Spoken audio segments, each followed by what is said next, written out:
Se pasó rápido este tiempo, pero bueno, vamos a tener que pasar al 4 en 1. Te comento cómo es esto.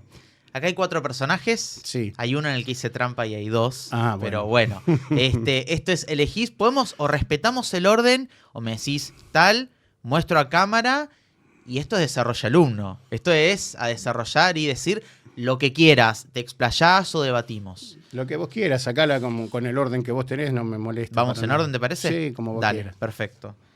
Bueno, si hablamos de alguien, yo esperaba, a mí me gusta mucho la opinión de la gente que labura en transporte de este tipo, porque yo creo que es alguien que se ha pisado solo, principalmente porque él se ha vendido como el revolucionario del transporte cuando, bueno, la realidad dice otra cosa, ¿no?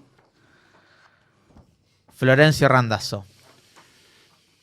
Bueno, primero, es un representante de las Milei empresas. O de las empresas. Primero, antes de Milei, antes de que Milei estuviera en el horizonte, es un representante de las empresas. Es un tipo que tiene, digamos, mucha relación con los empresarios.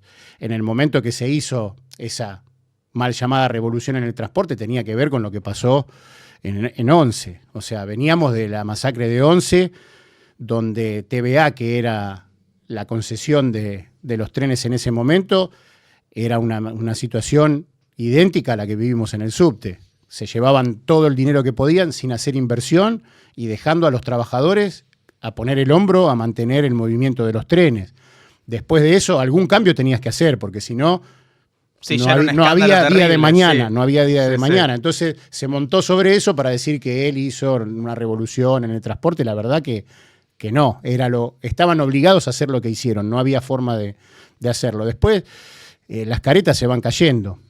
Es uno de los que apoyó a Milei para presidente, que le está dando gobernabilidad, como se le plantea en los programas económicos sobre todo.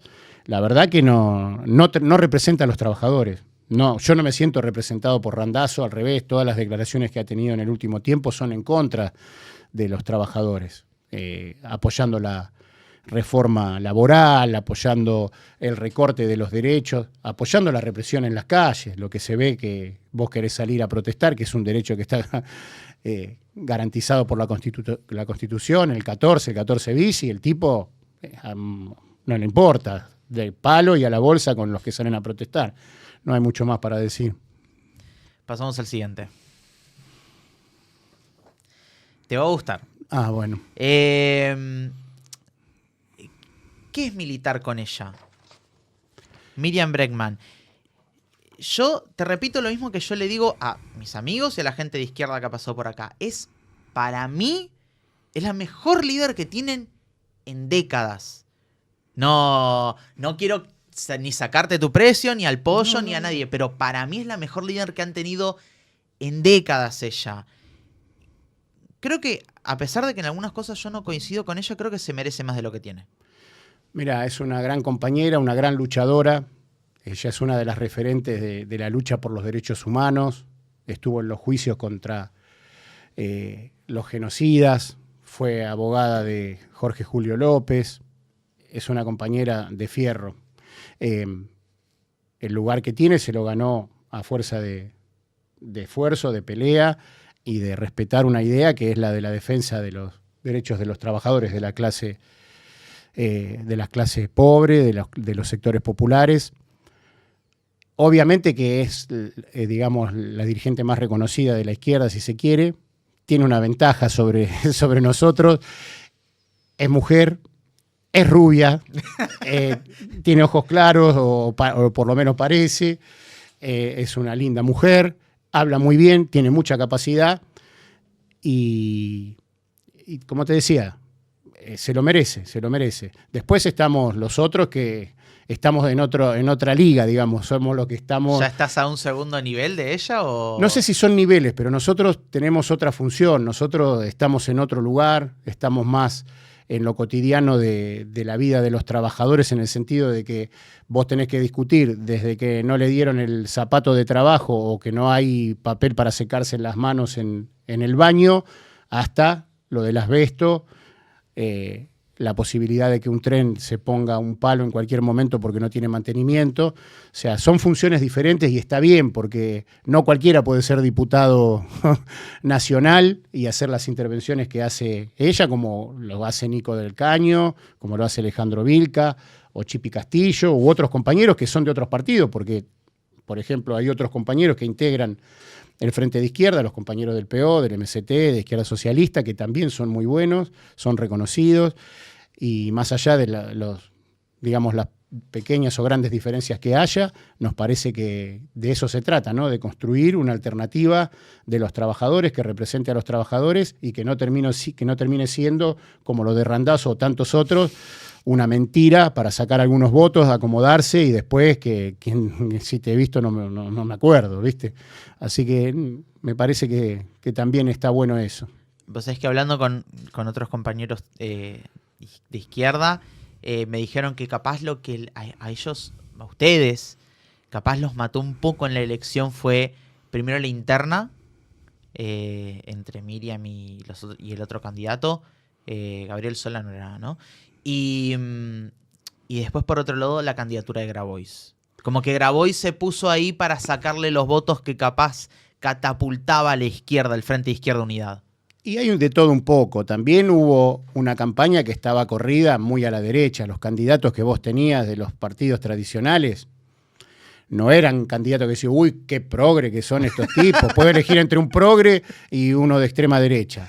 Eran todos de derecha para ultraderecha, porque Massa se presentará como se presentará, pero es un tipo de la embajada yanqui, ya sabemos cómo actuó antes, todos más o menos sabíamos cómo iba a actuar después, ni hablar de Bullrich, ¿no? Las opciones eran muy esperanzadoras. Lograron instalar una campaña muy de derecha, donde la izquierda parecía que era una cosa... Como dicen siempre, eso es utópico, es una locura, está muy lindo en la teoría, pero ¿cómo se aplica?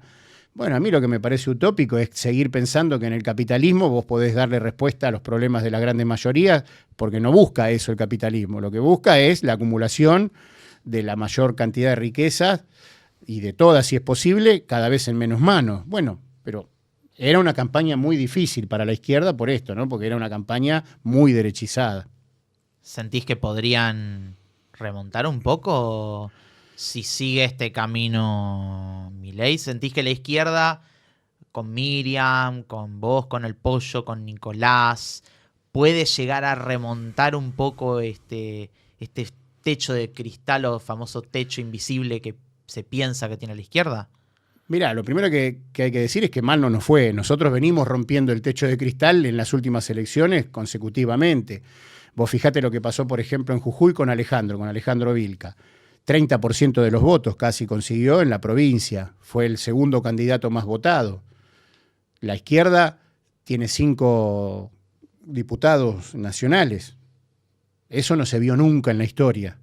En esa campaña derechizada y todo, la izquierda viene creciendo, viene manteniendo los lugares y me parece que, como decís vos, en las próximas elecciones seguramente va a ser algo parecido, pero para nosotros las elecciones son solo un medio, no es un fin en sí mismo. Es para tener una voz, porque vos estando en el Congreso, estando en la legislatura, tenés una voz amplificada donde podés decir cosas que otros no dicen, pero la pelea nuestra no es para tener más bancas o para tener más diputados o legisladores, es para poder cambiar el sistema, para ganar los sindicatos, para que los trabajadores entiendan que la única salida viene de la mano de los propios trabajadores, con representantes honestos, democráticos, donde los representantes sean revocables. Te votamos para hacer esto, no lo hiciste, fuiste. ¿Cuál es afuera. El modelo de sindicato que para ustedes estaría bueno tener? Mirá, el modelo de sindicato es el que no está regimentado. Hoy en la Argentina los sindicatos están regimentados por el Estado. El Estado te dice qué podés hacer y qué no. Mientras que a los empresarios no hay una ley de empresarios que le dicen qué pueden hacer y qué no. Los empresarios pueden hacer lo que quieren. Los trabajadores no, vos tenés que tener cierta antigüedad para ser delegado, tenés que tener tal condición para hacerlo, para hacer una huelga tenés que tener tal condición o tal otra, te quieren poner todo regimentado. Bueno, Yo creo que el mejor modelo de organización de los trabajadores es el de que los trabajadores hacen lo que los trabajadores deciden hacer. Si los trabajadores deciden tener un secretario general cada año, que se haga. Si deciden que el secretario general se mandó un moco, como dicen, lo sacamos, lo votamos y lo sacamos. Que no haya dirigentes como los que vos ves en algunos sindicatos, 20, 30, 40, 50 años atornillados al sillón, sosteniendo un negocio cuando deberían estar defendiendo a los trabajadores. Bueno, peleamos por eso. Uno de los problemas que tuvo el peronismo es el de regimentar con el Estado las organizaciones de trabajadores.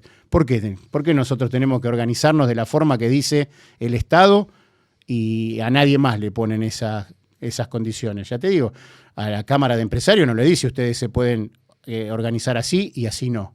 Hacen lo que quieren. Bueno, entonces ahí vos ves que está todo armado para un sector, para favorecer a un sector y para que los trabajadores, primero, no reconozcamos la fuerza que tenemos. Los trabajadores en general no reconocen la fuerza que tiene nuestra clase. Te vuelvo a repetir, somos los que movemos el mundo.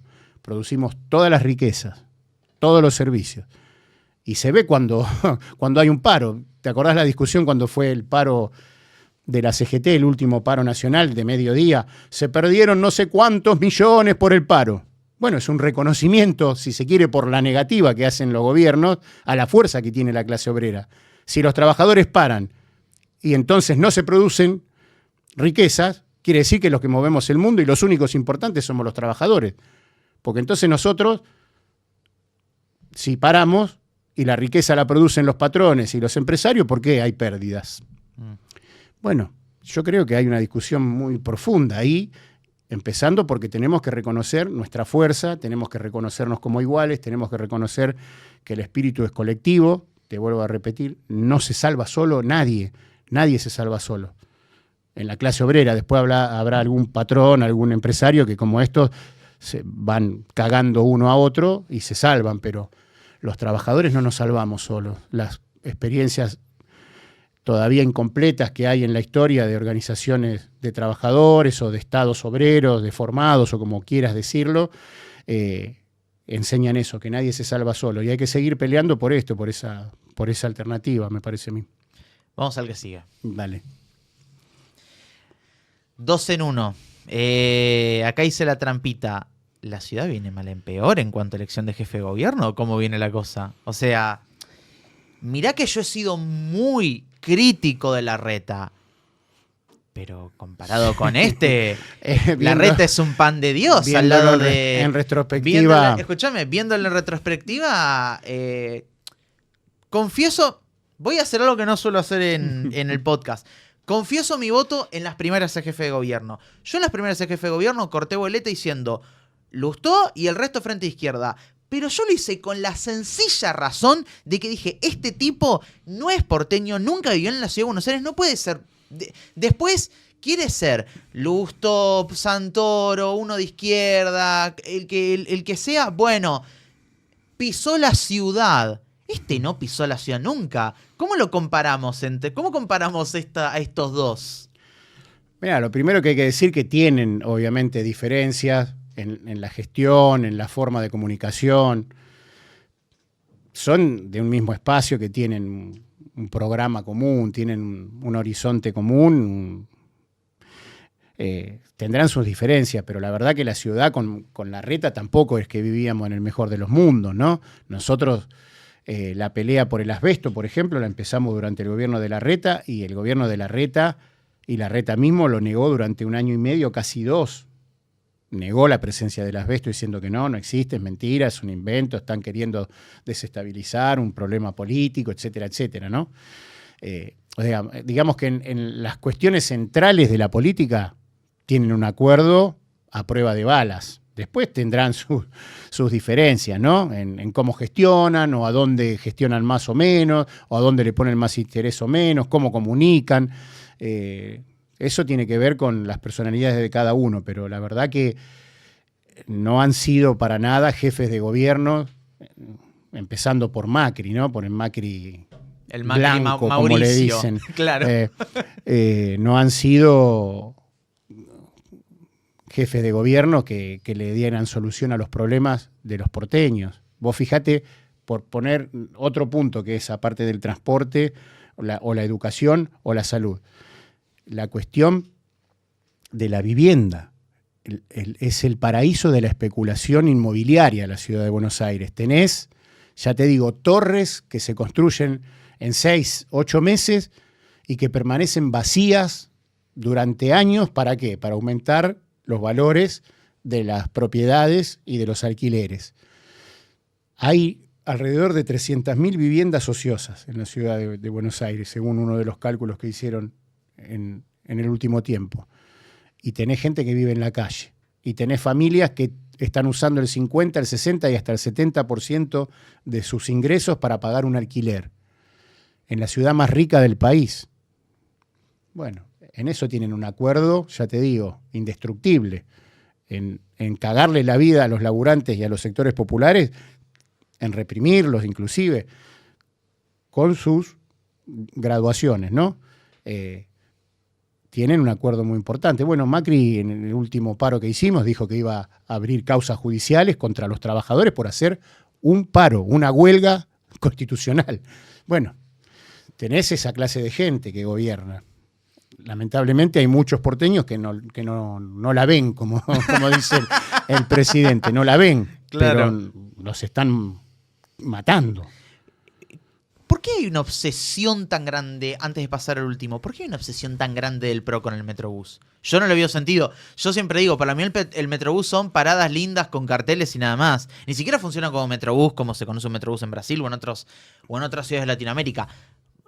Yo no entiendo la obsesión con el Metrobús, pudiendo hacer negocio. 3 líneas de subte es un fáciles. Negocio, es un negocio. ¿Es un negocio? Es un gran negocio. Cuando empezaron los Metrobuses, en el gobierno de Larreta, habían hecho un cálculo que salía $1 millón la cuadra de Metrobús, para poner esos palitos reflectarios, sí.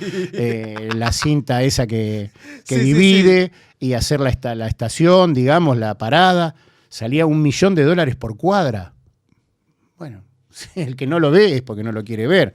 Hay un negociado bárbaro, porque no inviertas ahí. Hacé líneas de subte, insisto, es todo ganar. Es ganar por donde lo veas, hacer más rápido, si haces las cosas bien, más seguro, menos contaminante, generás puestos de trabajo. Es todo ganar y ganar, pero ganar en el sentido colectivo. Ellos no piensan en el ganar en el sentido colectivo, sino en sus propios negocios individuales, personales o de casta también, ¿no? Bueno, es lo que hay. Si te tuvieses que quedar con alguno de los dos. Con ninguno. Con ninguno de los dos, lo mismo que me dijo el Pocho. Mirá, yo me peleé con los dos. Con Larreta muchísimo cuando hicieron la extensión de la línea B hasta Rosas. Nosotros llegábamos hasta los Incas, después hicieron la extensión hasta Rosas y nos querían mandar a las nuevas estaciones que estaban bajo el agua, inundadas, sin comunicación, con cables pelados que se te quedaba electrocutado en cualquier momento. Nosotros nos negamos y salió una campaña furibunda contra nosotros. Bueno, en aquel momento, además, justo había elecciones, yo era candidato en la ciudad de Buenos Aires, entonces se generó, claro, están haciendo todo esto porque uno de los dirigentes del sindicato es contrincante de Larreta en la ciudad, etcétera, etcétera. Y bueno, tengo ahí dibujos de que nos ponían en un ring a los dos pelados. Es buenísima, ring, ¿viste? Qué lindo. Todas esas cosas. Y con Macri, desde que empezó, del primer día que asumió, ya empezó a hablar del subte, que es una porquería, que los trabajadores somos los responsables, que somos vagos, que somos esto. Lo que dicen en general todo, digo, no es que es una cosa específica del PRO o los Macri. En cadena nacional, Cristina Fernández de Kirchner dijo que nosotros éramos vagos también, como le dijo a los docentes que tenían 3 meses de vacaciones, que eran unos vagos. Bueno, todos en general tienen un problema con los trabajadores, porque saben que si los trabajadores nos avivamos un día, nos despertamos, se quedan sin negocios, se quedan sin privilegios, se quedan sin los choferes, sin las lindas carteras, sin los lindos autos, sin los viajes por el Caribe. Bueno, ese es el problema que hay, ¿no? Qué miedo tengo con el último, porque estos hablan de... Estos lo concesionan, mantienen la concesión y este quiere hacer lo insólito, lo nunca antes visto. Yo creo que nunca... Creo que ninguna ciudad del mundo plantea venderle el subte a un privado. Ramiro Marra. Mirá, lo primero que hay que decir que es un improvisado. Este muchacho es un improvisado. ¿Te da hasta pena que este tipo esté? Yo creo que vivía en el sótano de la casa de los padres, como se lo ve haciendo videos por YouTube y esas cosas, y vio un negocio, bueno, vive del negocio de los padres, vio un negocio en la política. Es un tipo que no sabe lo que habla. Digo, a veces me da un poco de vergüenza ajena porque lo escuchás hablar y te das cuenta que no sabe de lo que está hablando. No entiende. Es como que yo me quisiera poner a hablar no sé, de física cuántica. No entiendo, ¿no? Voy a decir pavadas. Todo lo que te pueda decir es una pavada. Bueno, yo lo veo así. No tiene idea de lo que habla. No tiene idea. Y aparte, ya te digo, si vos no vivís como laburante, no sabés lo que siente un laburante, qué le pasa a un laburante, cómo viaja un laburante, cómo va a comprar, cómo lleva a sus hijos al colegio, cómo vive, cómo alquila, o cómo, si tiene la posibilidad de tener su casa, cómo la mantiene. No tiene idea. Es gente que vive en una realidad paralela y que se cree que por gritar más o porque por putear o por decir alguna palabra rebuscada tiene la razón. Bueno, es gente que además es muy peligrosa. Es muy peligrosa porque... Justamente por eso, porque no tiene vergüenza de decir cualquier cosa y de sostenerlo y de armar no solo partidos, sino grupos de personas para sostener esas locuras que plantean. Lo mismo que el presidente, ¿no? Es muy peligroso lo que está haciendo. Algunos dicen, es un loco, es un demente. No, es un tipo muy peligroso. Es muy peligroso para los trabajadores, para los sectores populares, para los derechos colectivos, para los recursos naturales, muy peligroso. Y sobre todo, después de la enorme pelea que dio la sociedad argentina, sobre todo los organismos de derechos humanos, en relación a lo que fue la última dictadura cívico-militar, los 30.000 compañeros detenidos desaparecidos y todo lo que fue un plan sistemático de exterminio que tenía que ver con eso, ¿no? Con cortar también una experiencia histórica de la clase obrera, cortar una conciencia colectiva y que tengamos que empezar de cero. Yo, cuando era chico, yo nací en el año 1972, o sea, crecí durante la dictadura, y hasta que no fui adolescente no supe nada de lo que pasaba en la Argentina, no supe nada de lo que se había hecho. No tenía conciencia histórica de lo que le había pasado a la clase obrera, la clase a la cual yo pertenezco. Soy hijo de trabajadores, orgullosamente soy trabajador y no tuve que hacerme de grande de una experiencia histórica y me parece que perdí muchos años porque quizás si lo hubiera sabido desde más temprana edad me hubiera estado mejor preparado, no sería tan ignorante como soy ahora, hubiera podido organizar mejor a mis compañeros y compañeras, no hubiera cometido tantos errores, hubiera cometido menos errores también como padre. Bueno, todas las cosas que uno se da cuenta que cuando le cortan la experiencia histórica a la clase a la que pertenece tiene muchas consecuencias. Y las consecuencias también las estamos pagando ahora, ¿no? En lo que se ve cotidianamente en la política nacional, de la ciudad, de las provincias. Así que bueno, lo que sí estoy muy, muy seguro es que esto se puede cambiar, que no es... que llegaron para siempre, para quedarse para siempre, esas cosas que se plantean, es algo que se puede cambiar fácilmente si los trabajadores, los sectores populares, todos los que creemos que la sociedad tiene que organizarse de otra manera, nos ponemos de acuerdo y empezamos a pelear todos juntos.